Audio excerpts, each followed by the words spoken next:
Okay, so you're heading off to university. You're probably getting tons of advice, right? Well, what if I told you there's one simple idea that's a total game changer?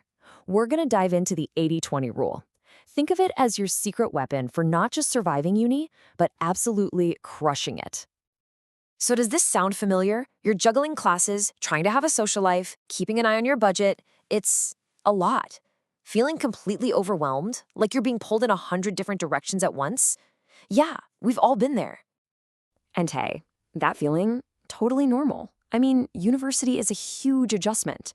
You've got this mountain of reading, deadlines are flying at you left and right, and on top of it all, you're supposed to build a brand new social life from scratch.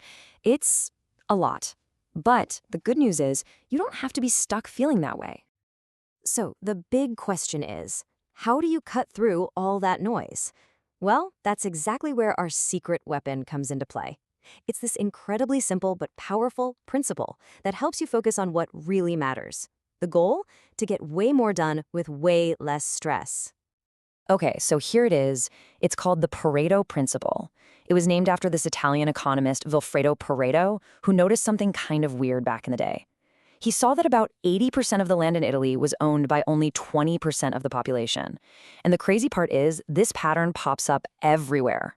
The core idea is simple. A tiny fraction of what you do is responsible for most of your results. So, these are the magic numbers. 80/20. Just let that sink in for a second.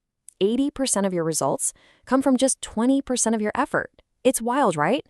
This isn't about pulling all-nighters or working harder. It's about working smarter, putting your energy where it's actually going to make a difference. And this is what it looks like. You see that little slice? That's your 20% of effort. But look what it produces. The huge 80% of your results. So the real trick, the challenge for you, is to figure out what is that powerful 20% in your studies, your social life, in everything. All right, so the theory sounds cool, but what does this actually mean for you, day to day? How do you put it to work? Well, that's what we're going to do right now. Let's break down how to use this rule for your academics, your time management, your budget, and yeah, even your social life. Let's start with the big one, academics. Look, instead of trying to do everything perfectly, pull out your syllabus. Seriously, do it.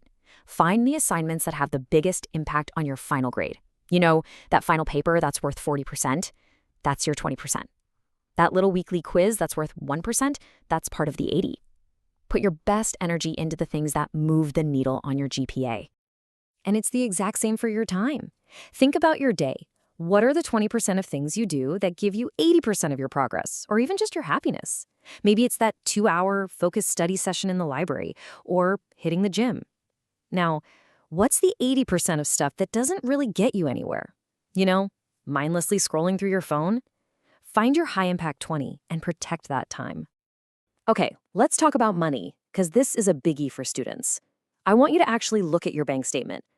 I'd bet money that 80% of your fun spending, the stuff that isn't rent or bills, comes from just a handful of places. You know what I'm talking about? Food delivery, going out, maybe a little too much online shopping. That's the 20% you need to look at. And here's a perfect way to think about it. Agonizing over skipping one coffee a week? That's a low-impact effort. It's not going to make a huge difference. But deciding to pack your lunch instead of buying it on campus every single day, now that is a high-impact move. That's your 20% right there, and it can literally save you hundreds. It's all about finding the big wins.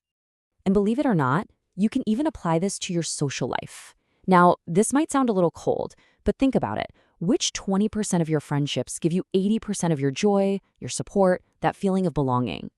You've only got so much social energy, so invest it in those really meaningful connections. It's truly about quality over quantity. Okay, I need to pause here for a really important point. This is a crucial distinction. The 80/20 rule is an incredible tool for being smart and efficient, but it is not an excuse to be lazy. It's not a get-out-of-work-free card. So let's be super clear. What the 80/20 rule is a guide to help you prioritize what matters most so you do the big stuff first. What it is not is an excuse to just blow off the other 80% of your work. Look, those smaller tasks probably still need to get done at some point. They just don't get your best, most focused energy. Exactly right. At the end of the day, success still comes down to persistence and dedication. The 80/20 rule doesn't replace hard work, it just makes your hard work more effective. It helps you aim all that dedication at the things that will actually give you the biggest reward for your effort. All right, are you getting this? Feeling ready to try it out? Good. Because theory is nothing without action. So let's talk about how you can start using this, like right now. Here is your first mission, and we've broken it down into 3 super simple steps. First, start small. Please don't try to 80-20 your entire life by tomorrow morning. Just pick one thing. Maybe your study plan for just one class. Try it, see what happens. Keep track of how it's going, and then adjust. And hey, tell a friend you're doing this. Having someone to check in with makes a huge difference. And I want you to remember this. When you really get the hang of the 80-20 rule, it's so much more than just a study hack. It's a whole new mindset, a way of thinking about focus and efficiency that's going to help you long after you get that diploma. Seriously, you've just gained a powerful ally. So I'm going to leave you with a question. I want you to really think about it. As you look at the week ahead, what is the single most important 20% you can focus on? What's the one thing that will give you the biggest, best results? Whatever it is, find it and do that first.